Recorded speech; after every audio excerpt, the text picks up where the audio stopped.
Bonsoir à tous et à toutes. Merci de votre fidélité renouvelée à votre chaîne de proximité, votre chaîne qui s'impose par son talent, Étoile TV. Vous êtes dans votre émission Étoile Sport. Cet après-midi, nous avons la chance d'être reçus dans les locaux du département en charge de la jeunesse et des sports, où nous avons décidé de venir rencontrer un monsieur qui bouge, qui se démarque à travers sa façon de faire. Il n'est plus à présenter dans ce milieu sportif. Il s'agit bien du conseiller chargé de mission de ce département aussi stratégique, à la personne de M. Touré, dont je me fais le devoir de le recevoir sur ce plateau. M. Touré, bonsoir. Bonsoir aux millions d'auditeurs qui nous pratiquent. Et je le disais tout à l'heure en plantant le décor que vous êtes le conseiller chargé de mission dans ce département stratégique, parce que qui parle de sport parle de la vie, qui parle de développement parle aussi forcément de la jeunesse. En tant que conseiller chargé de mission, qu'est-ce que nous pouvons vraiment en savoir par rapport à votre rôle au sein de ce département? D'abord, c'est un sentiment de joie que vous teniez votre micro aujourd'hui pour exprimer un peu ma vision sur la politique nationale de la jeunesse, la vision de la jeunesse au sein d'un département stratégique, comme vous l'avez dit à l'entame. Aujourd'hui, je suis conseiller chargé de mission, je suis chargé de tout ce qui est mission formelle ou informelle du département, parce que quand je dis mission formelle, ce sont des missions que les différentes fédérations sportives mènent chez nous. Aussi, le voyage de tous nos cadres à l'intérieur et à l'extérieur de notre pays. Mais il y a d'autres missions informelles que je mène aussi, parce que de par ma proximité et de par ma connaissance des questions sportives. Vous comprenez, c'est pourquoi vous aurez remarqué que j'étais le chef de mission de l'équipe nationale qui a poussé notre équipe nationale à la Coupe d'Afrique. Presque tous les matchs de l'équipe nationale d'avant, c'est moi qui pilotais un peu la mission, parce que j'avais cette proximité, cette vision du football. Je comprenais un peu le football, c'est pourquoi on me mettait sur ces genres de missions. Et puis, de façon complexe aussi, j'apportais un peu d'autres touches dans le domaine de la diplomatie sportive. J'apportais des entreprises ou des sociétés qui venaient investir dans le cadre des investissements dans le domaine du sport, des stades multidisciplinaires, aussi des agences de management qui doivent venir dans notre pays pour un peu donner un touche à notre football. J'ai apporté un peu un plus dans ce sens-là aussi. C'est pourquoi j'ai dit que ma mission était pluridisciplinaire. Alors, votre mission est pluridisciplinaire, vous l'avez rappelé tantôt. Et pour ceux qui me suivent, eux, ils ne connaissent pas, en tout cas au fond, ce qu'on appelle mission formelle et informelle. J'ai envie que vous reveniez un peu sur ça. Certes, vous l'avez expliqué, mais je veux qu'il y ait plus encore de détails par rapport à ça. Parce que quand vous parlez des missions qui sont déjà formalisées au niveau des départements, ce sont des missions d'État. Quand vous regardez les différentes fédérations sportives, je prends un exemple parfois. Le site national doit jouer contre la Côte d'Ivoire et contre la République démocratique du Congo en Côte d'Ivoire et la Tanzanie. C'est une mission d'État qui les envoie, avec un ordre de mission. Donc quand la Fédération guinéenne de football écrit à notre ministère, c'est à moi on oriente de dossier pour prendre en charge toutes les questions liées aux documents administratifs. C'est-à-dire, un exemple frappant, je demande la copie des passeports des joueurs sélectionnés, les photos des joueurs sélectionnés. J'ai mis un projet de lettre que je soumets au ministre qui signe, que j'adresse à la primature avec les documents requis. Parfois, les documents peuvent partir là-bas avec tous les fonds de dossier, les dossiers liés à la demande de la fédération, la note technique de la direction technique, la note administrative financière des services DAF, que j'englobe dans un document général que je pose au niveau de la primature. Quant à lui, qui regarde s'il n'y a pas de défaillant au niveau des documents, qui transmet ce document à la présidente de la République, qui nous ordonne les missions. Donc ça, c'est une mission formelle que j'essaie de faire au niveau du département. Et ça, on le fait pour toutes les différentes disciplines sportives et pour des cadres. Parce que les cadres, parfois, peuvent être invités dans les séminaires. Sinon, ils veulent aller dans d'autres séminaires. C'est ce que j'essaie de formaliser. Donc, je joue la diplomatie sportive un peu. Je suis le ministre des Affaires étrangères de notre ministère, en quelque sorte. Donc, c'est ce que je fais dans le cadre formel. Dans le cadre informel, je ne vais pas revenir parce qu'on l'a déjà dit. Oui. Ça, c'est ça. Alors, et vous l'avez rappelé tout à l'heure, lors de la dernière CAN du côté de la Côte d'Ivoire, vous étiez, en tout cas auprès de l'équipe, vous étiez non seulement le chargé de mission, mais le responsable, vu que vous vous y connaissez très bien dans ce domaine. Est-ce qu'on peut en savoir un peu plus par rapport à cet événement passé? Non, il faut avoir le courage et le mérite de dire ici que c'était la première fois que nous atteignions les quarts de finale, parce que l'équipe a été complètement engagée à la Coupe d'Afrique par le ministère de la Jeunesse et dont je suis le chef de mission. Donc on a envoyé l'équipe. Vous aurez remarqué qu'il y a eu des petits incidents malheureux. Tu comprends qu'il aurait dû nous permettre d'aller un peu plus loin. Mais force est de constater que l'État, par le biais du ministère de la Jeunesse, tous les moyens ont été mis à la disposition pour cette équipe-là de voyager dans les conditions isolantes. Vous aurez remarqué que cette équipe est partie se préparer à Abu Dhabi, dans les complexes hôteliers de haute gamme, dans les terrains de belles factures. On s'est bien préparé, on est venu à la Coupe d'Afrique, les conditions étaient requises pour nous permettre d'aller plus loin. Même le fameux match contre la République démocratique du Congo, un match que je suis en train de bannir de par mon mot parce que c'est... Donc je dis que dans les conditions, comme on dit, tout n'a pas été rose, parce qu'il y a eu quelques péripéties, il y a eu quelques incompréhensions qui sont inhérentes à la vie humaine. C'est la contradiction, le moteur de l'histoire. Quand les humains se retrouvent, parfois il y a des contradictions, il y a des visions qui sont départagées. Mais l'important, ce qui nous a animés, c'était le patriotisme. On a voulu faire rêver toute cette jeunesse africaine de Guinée. On a voulu faire rêver la population guinéenne. Je pense que ce qui a été fait, ça nous a permis aujourd'hui de permettre à notre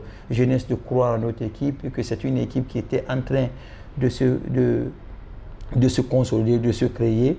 Mais il y avait un certain nombre de choses sur le plan technique que je n'ai pas le droit de venir aujourd'hui diffuser sur les médias publics, sur les médias que nous sommes en train de diffuser aujourd'hui. Mais je pense que de façon générale, la participation de la Guinée à la dernière CAN était une participation de haute valeur et que la population même, vous aurez remarqué le jour qu'on est rentré, on a été accueillis en roi.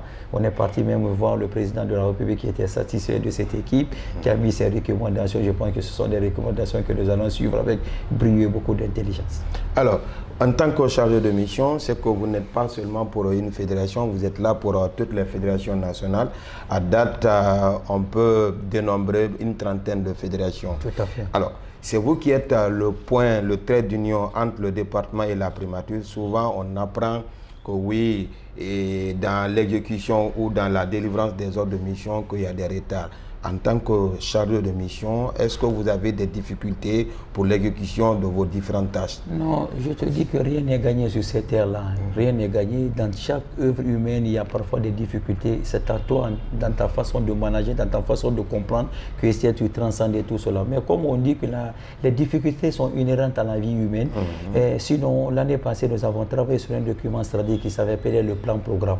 Un plan-programme où on a demandé à toutes les fédérations sportives de déposer leur plan annuel sur lequel le ministère peut travailler. C'est ce que nous avons transmis un peu à la primature, à la présidence de la République. Mais après, tu as parfois des documents qui ne sont pas venus à temps.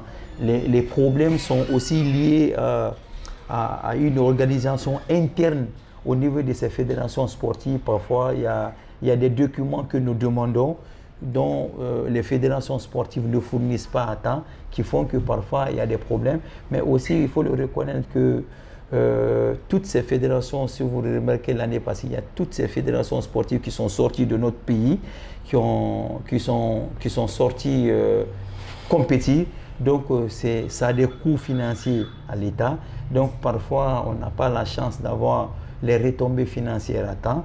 Mais ce sont des choses sur lesquelles, à part le CNI national A qui, très souvent, quand on engage ces ordres de mission, ils sont payés avant le match. Les autres, il faut passer quelques temps, mais c'est comprendre un peu l'aristocratie, c'est-à-dire la démarche administrative de notre administration. C'est ça aussi les petits tares de notre administration, mais comme on est un jeune État, ce sont des choses sur lesquelles on évolue. Cette année encore, on est en train de refaire un peu la chose, partir sur un programme juste Vous comprenez ce qu'on appelle programme juste, c'est-à-dire partir avec tes fédérations, on te demande si tu as 7 sorties, si c'est 7 sorties réellement sur lesquelles l'État peut mettre les moyens là-dessus. Si c'est 2, on peut prendre, on dit on prend 2, tu comprends, on travaille un peu sur l'aspect-là. Mais il y a un document stratégique aujourd'hui qu'on est en train de faire au niveau du département qui est l'arrêté conjoint. C'est un arrêté, c'est un document stratégique aujourd'hui qui englobera tout dans un plan stratégique, un document qui englobera, parce que le sport en lui-même avec le budget national, ça ne peut pas tenir. Aujourd'hui, nous sommes en train de démarcher auprès des autorités publiques pour nous permettre d'avoir des fonds liés à l'alcool, liés aux jeux, liés au tabac, vous comprenez, pour qu'on puisse reverser un peu tous ces sommes pour ces fonds-là au niveau du sport. Et au niveau du sport, on a un fonds d'aide au développement du sport qui est déjà créé chez nous, qui s'appelle le FADES. Donc il y a toute cette alchimie que nous sommes en train de mettre ensemble pour permettre à cette jeunesse africaine de Guinée, à cette jeunesse sportive aujourd'hui d'avoir plus de moyens à travers le budget national. Donc ces travaux-là sont en train d'être effectués par nos services compétents. Je pense qu'ils sont au niveau de la fin et la loi du sport va être très bien vulgarisée dans ce sens-là, où les choses deviennent encore plus claires et puis devant l'opinion publique, ça nous permettra aux différentes disciplines sportives de se tenir prêts et d'être à la hauteur des sports mondiaux. Monsieur Touré, vous êtes le chargé de mission. Tout à l'heure, vous l'avez rappelé, il y a plusieurs fédérations, mais la fédération la plus budgétivore en République de Guinée, c'est la Fédération guinéenne de football. Et nous sommes à l'orée d'un nouveau rassemblement de l'équipe nationale de Guinée, du côté de la Côte d'Ivoire. Nous avons pris connaissance même de la liste. Alors, en tant que chargé de mission, en 3 mois, nous avons 6 missions. Comment est-ce que vous parvenez à gérer tout ça là? Bon, la première victoire de cette fois-ci, c'est que tout était connu d'avance. Les documents administratifs ont été engagés à temps. C'est-à-dire qu'on a englobé la mission sur les 3 mois. On savait qu'on jouait sur septembre, octobre et novembre là-dessus. C'est-à-dire qu'on a englobé un peu les documents.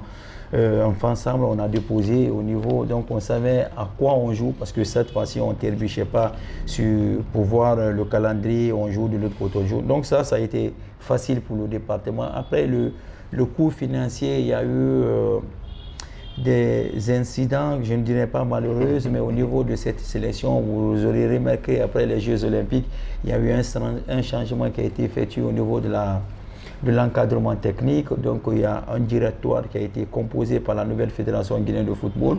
Aujourd'hui, ce directoire a un peu changé la donne, parce que l'ancien arrêté conjoint parlait d'un certain nombre de personnes, mais cette fois-ci, il y a eu quelques éléments plus par rapport à la mise en place du directoire dont je suis en train de parler. Donc à ce niveau, au niveau de l'aspect financier, il y a certains éléments qui ont changé au niveau des primes, dont la communication n'est pas passée, parce que l'arrêté conjoint, proprement dit, n'est pas d'abord passé dont le document stratégique n'est pas d'abord signé par les autres parties, mais dont l'accord est trouvé, mais les gens sont passés directement aux accords là-dessus. Aujourd'hui, les joueurs sont payés par ces primes-là, c'est-à-dire du nouveau arrêté conjoint qui est en train d'être finalisé au niveau des services financiers de notre pays.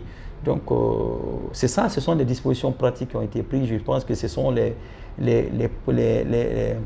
mesures qui étaient différentes d'alors. Comme je le dis, c'est l'arrêté conjoint qui évolue dans ce sens, même s'il n'est pas sorti, mais un cahier de charge qui a défini puis tout ce truc-là dans un document qu'ils appelaient cahier de charge, que la fédération a signé avec le département. Et je sais que vous n'êtes pas trop technicien, mais vous êtes facilitateur de toutes ces fédérations au niveau du département. Mais généralement, en Guinée, au niveau de l'équipe senior, souvent, on entend parler dans la presse cette affaire de prime. En tant que chargé de mission, certes, vous n'êtes pas indexé directement dans cette affaire, mais votre partition pour au moins décrisper la situation. Oui, comme on dit partout, on parle d'argent, ça crée l'ego des gens, ça crie, on dit que l'argent n'aime pas le bruit.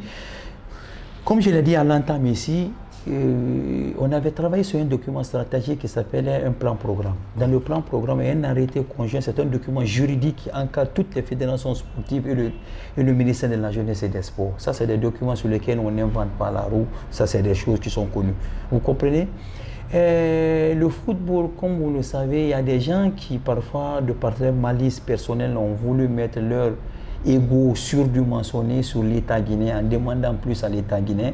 C'est-à-dire que comment vous pouvez comprendre qu'une équipe qui gagne en Algérie, en qualification de la Coupe du Monde, dans les vestiaires, on demande de doubler les primes. Là, on n'est pas en club. C'est-à-dire c'est un club où les joueurs demandent au président les primes, doubler les primes. Pour doubler les primes d'un match d'une équipe nationale, il faut que le document passe stratégiquement auprès de la présidente de la République, ministère de la primature, ministère des Finances, budget et finances. Après, ça va dans notre département. On ne décide pas de tuer à toi comme ça, on peut augmenter les primes. Et mais si, en tant que premier décideur, vous êtes entraîneur ou vous êtes encadreur de cette équipe, vous demandez aux gens que non, c'est un droit pour vous. Alors que vous et l'État, il y a un document stratégique qui vous dit, mais ce qu'il faut encore aujourd'hui dire sans embâche, c'est le fait que c'est le seul pays où aujourd'hui, jusqu'à présent, on marche avec des mallettes d'argent pour payer les primes des gens. Pourtant, on a fait une proposition claire à cette équipe nationale avant la Coupe d'Afrique des Nations, c'était de bancariser les joueurs, mais aussi trouver d'autres astuces pour nous permettre de ne pas voyager avec l'argent. On a eu un accord là-dessus. On a travaillé avec une structure qui s'appelle Picard, qui devait payer les primes de l'équipe. À ma grande surprise, à Abu Dhabi, un certain nombre de joueurs et l'encadrement technique ont voulu que la donne change, qu'ils veulent qu'ils soient payés dans les mains. Chose que le département n'a pas compris, mais le Premier ministre alors a dit, bon, à quelques jours de la Coupe d'Afrique des joueurs qui font ça, on va leur dire qu'on va les imposer, ils vont dire qu'on les a mis dans les mauvaises conditions de travail, on a cédé, on est parti. Mais sachant qu'aucun joueur professionnel ne vient ici, sait qu'il n'est pas payé dans son club en liquide, on est toujours payé sur les comptes bancaires, ce sont des réformes courageuses que nous devons encourager aujourd'hui auprès du département pour permettre à notre équipe nationale ou à toutes les disciplines sportives aujourd'hui de se sentir très bien dans les problèmes de primes de match. Et chers téléspectateurs, vous allez comprendre que nous sommes toujours en compagnie du conseiller chargé de mission du département en charge de la jeunesse et des sports à la personne de M. Touré. Ce qu'il est en train de rappeler, moi j'ai été témoin parce que j'étais en Côte d'Ivoire quand il y a eu ce bruit par rapport ici à ces primes non payées. Les joueurs même ont boudé les séances d'entraînement. Et le dernier cas, c'est le match contre l'Algérie. Comme pour vous dire que oui, il y avait quelqu'un qui était là, qui incitait les joueurs à la révolte pour ne pas revenir un peu sur, en tout cas citer son nom dans cette émission. Alors, M. Touré, nous sommes à quelques jours du regroupement du côté de la Côte d'Ivoire pour jouer ce match aussi importantissime pour la Guinée. Certes, le sport roi en Guinée, c'est le football. Sur le plan administratif, qu'est-ce que nous pouvons retenir aujourd'hui? Surtout, qu'est-ce que nos fidèles téléspectateurs peuvent retenir?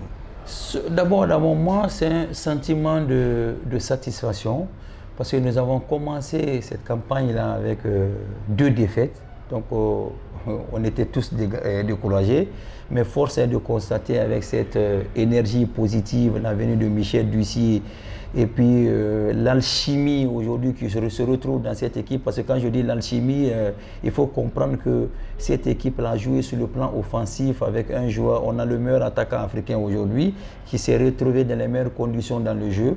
Et cette équipe qui a joué pour un leader d'attaque qui était Guirassy, ça nous a permis de gagner le match. Après, il y a certains détails techniques sur lesquels nous pouvons encore dire plus parce que moi je trouvais qu'un peu notre défense est un peu aux abois, aux aguets. Oui. Mais ce qu'il faut retenir, c'est qu'il y avait eu cette volonté de jouer ensemble. Ça faisait trop longtemps qu'on n'a pas vu cette équipe jouer 2-3 passes. On a vu qu'il y avait de l'animation offensive. On a vu des joueurs qui sortaient de trous, comme François Kamano qui avait perdu confiance. Ça fait presque, je dirais, une décennie aujourd'hui dans cette équipe, mais qui retrouvait confiance et qui commençait à donner des derniers ballons. Donc je me dis que cette équipe aujourd'hui engrange la confiance en son sein et je suis convaincu que le fait que nous sommes partis de ce constat-là, que les enfants là aujourd'hui venaient très confiants, et puis Michel Doucier qui est très tactique, très intelligent, qui ne parle pas trop. Même s'il est très tôt, en tout cas, de jeter son dévolu sur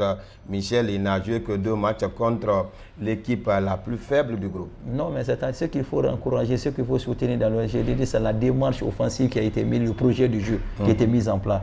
Ça nous a permis de retrouver notre dynastie nationale, notre dynastie internationale, parce qu'il n'est plus un nôtre, c'est notre nouveau ballon d'or. Donc, qu'il puisse marquer autant de buts. Donc, ça, schéma de jeu, là, ça, il faut reconnaître qu'il y a eu un travail qui a été fait dans ce sens-là. Vous comprenez, comme je le dis, hein, que je n'étais pas certifié sur certains aspects de jeu, mais il y avait ça. Si nous continuons à marquer 4 buts contre n'importe quelle équipe, est-ce que nous aussi on doit prendre 5 buts? C'est ça la question. Quand tu marques beaucoup de buts contre une équipe, tu installes déjà le doute dans les yeux de l'équipe adverse. Donc moi je pense qu'il y a des boulots à faire. Mais quand je parle de Michel, je ne parle pas de Michel aujourd'hui. Michel, on a connu 3 fois. Oui. Quelqu'un de très intelligent.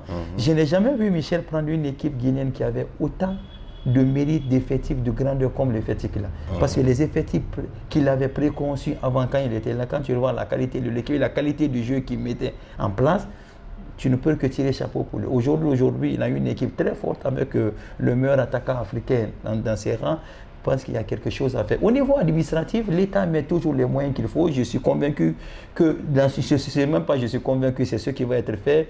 Il y aura un affrètement qui va prendre cette équipe d'Abidjan en Tanzanie pour le match retour. L'équipe va se retrouver à Abidjan dans le meilleur complexe hôtelier du côté d'Abidjan.